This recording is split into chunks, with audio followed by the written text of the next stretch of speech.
Page 24, Princess Leia's theme. This is from the movie Star Wars. This is a 4/4 time. We have one sharp in the key signature. We're in the key of G major. Hopefully you can do the G major scale. You really need to be able to do the scales. It helps making pieces a little easier. However, in this piece, I don't know how much it's going to help because it's got accidentals all over the place. Well, it's John Williams. He does that sometimes. Rhythm-wise, I don't see a problem in here anywhere. But we got the accidentals. So let's talk about what's going on here. At the beginning, it's simple enough. You come in on beat 4. And then they want you to have the third finger. That's fine. Just lift up and move. And reach down and do it again. Then reach up and move again, a little further this time. E flat. And then measure 8. Reach down. Now here, I recommend on measure 9, for the half note, go ahead and do a 1-3. Move immediately. This way you're in position to go on. And this wonderful F sharp. The sharp is in the key signature. It's an F sharp. And it's already sounding wonderful and John Williamsy, isn't it? And then measure 12, third finger, that's fine. G sharp. Now if your hand doesn't fit up in here, you gotta do that. But there's no black key here, so hopefully your hand can fit there.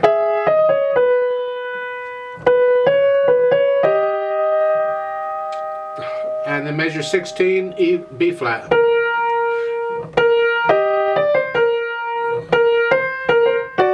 Remember the F sharp?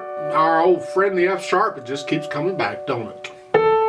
And then going on, measure 21, as a pickup to measure 21. And finally an F natural. That's really it. Now the last line on page 25 in the coda, pick up to measure 30. You're here. This fingering, this type of fingering is used a lot in piano. The problem, see, we have to cover 6 notes, 1, 2, with 5 fingers. And so we have to adjust our fingering to allow us to do this. And this is how we do that. We simply use the thumb as the extra finger, but we're sort of almost staying in the same position. We're just coming up one key is all on third finger. So we went from here to here, and the thumb helped us do that. And the reason I point that out so much is that you can use this technique in a lot of pieces, so keep it in mind. In the left hand, it's pretty repetitious as far as I mean, that motif is all over the place. You just got it in various places. And that's fun. Go down to measure 9. You have an E, A, B, and every one of them is flat. So you just E flat here. In measure 11, they don't need the natural signs, but they're being clear. And that's good. Be clear. Natural. If you're writing your own music or writing music out, be clear in it. Don't just assume they're going to know. Although technically, they don't need the natural signs there. Now measure 13. Again, sharps on everything. Well, it's a D, a G, and an A. And we just sharp it. So here, here, and here. Coming down. Look at this. Isn't this fun? Are you bored yet? Don't forget the F sharp. It's in the key signature. That's about all the left hand does. But it does it at different times than you think it should. Make sure you hold that down, and then the C's by itself.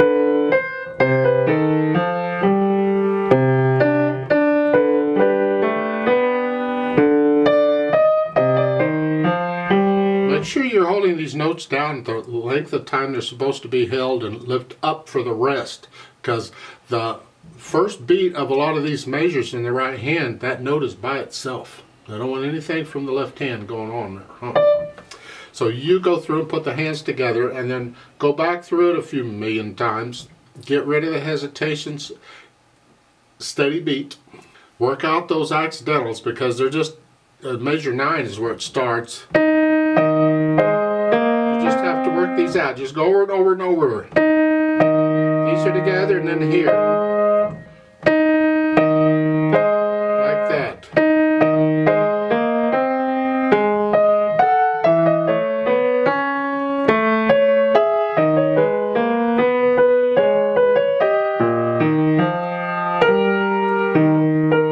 I hesitated there. Did you hear that? Better go over that one some more.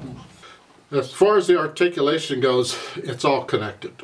You have rest in the left hand. Otherwise, connect the left hand. You can lift up in the right hand. So measure 4, you're here. So at measure 4, you're here. Just lift up. Well, if you have big enough hands, you can connect them. But the point is, we don't want to. So lift up here and lift up. Lift up. Lift up. So just lift up between the phrases in the right hand is all. Dynamics apply to the melody, which is the right hand. Whatever you think soft is, this is very gentle. And measure 5, you're going to start going up a little bit to moderately soft. Don't get moderately soft until measure 6. And this is a little misleading, and it has to do with the way the piano works. Works better with an orchestra. They can do this. Piano can't really do this. We have to be pretty much moderately soft on measure 5 when we play the half note. What they want is the left hand to come out. Well, the left hand has to be in the background. So the left hand isn't going to go to moderately soft, more or less. It's got to stay in the background. It's going to be, at the beginning, it's going to be very soft.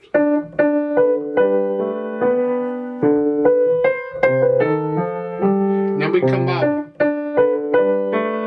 I come up to soft. It's the right hand that's moderately soft.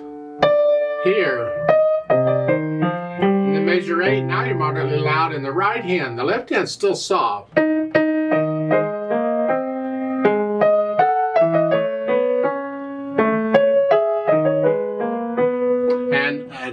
At the bottom of the page, they want you to go up to loud. I suggest you come back down to soft on measure 14 and go up to moderately loud here, so that on measure 16, the last beat, then you're loud. And the left hand's just staying in the background here. So starting measure 12, where you're moderately loud, come down, go up. You're loud.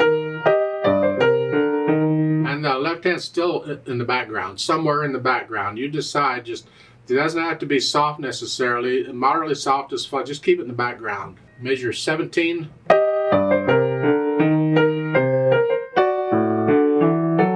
come down, moderately loud.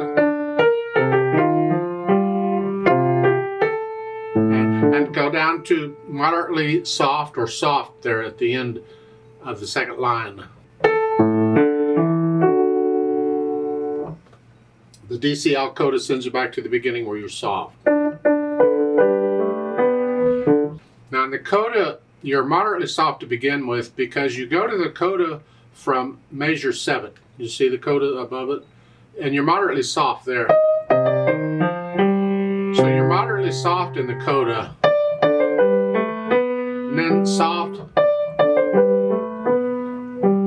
You're going to go up to moderately loud, but careful. You're soft, moderately soft, moderately loud. You plan it out. If you don't, you'll be moderately loud by the second half note in measure 30. You'll be too soon. So plan it out. Soft, moderately soft, moderately loud. And this is sort of a moderately softer song. And this dies away. We don't want to cover it up as it's dying away, so you're going to have to watch the left hand carefully. Don't cover it up.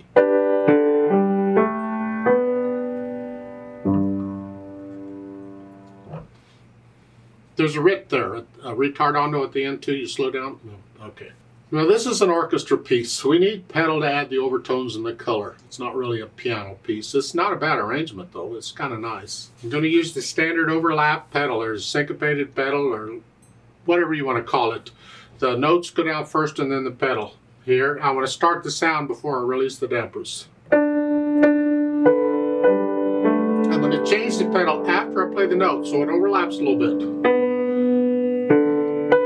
And I want to hear these notes, the beginning notes in these measures where the right hand is by itself.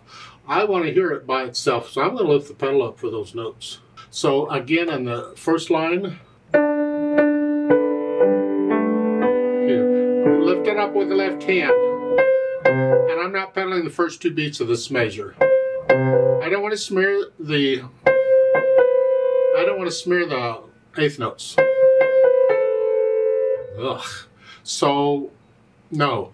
And I want to lift it up. I want to hear the first beat of that measure right hand alone. I want to hear the rest in the left hand. So I got to release the left hand. I got to release the pedal. So the first line again.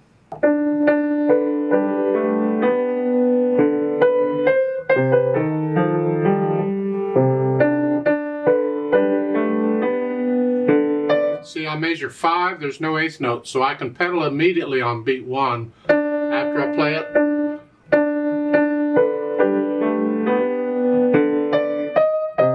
But anytime there's eighth notes, I'm not pedaling until the third beat.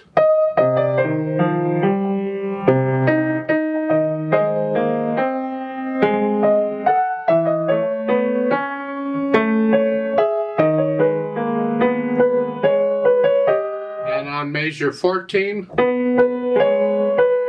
lift it up on the fourth beat because I don't want to smear the eighth notes.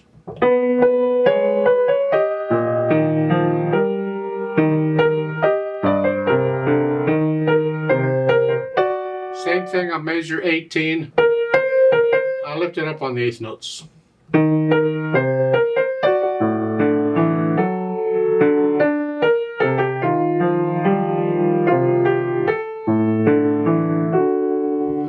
At the end of the second line on page 25, for the rest, lift it up so we hear a one beat rest before we go back to the beginning. 2. And that's my impression of the pedaling. I'm just trying not to be blurry with it, but I want as much overtone as I can get. Plus, I want to hear the rest in the left hand. If I pedal it just like it's shown, this is what it sounds like.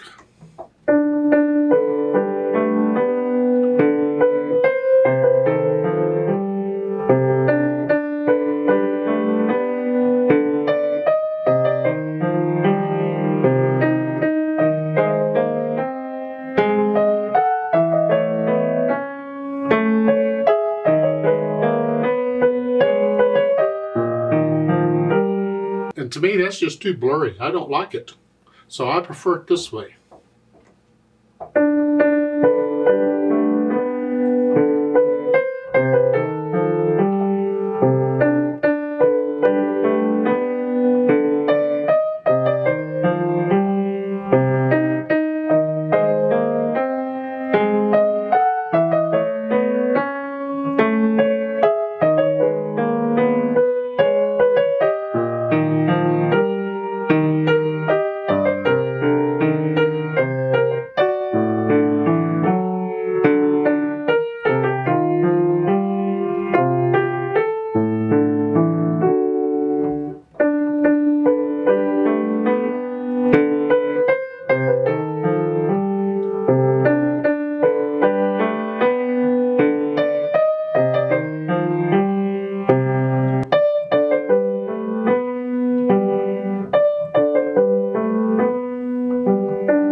The fermata at the end, you just hold as long as it feels right.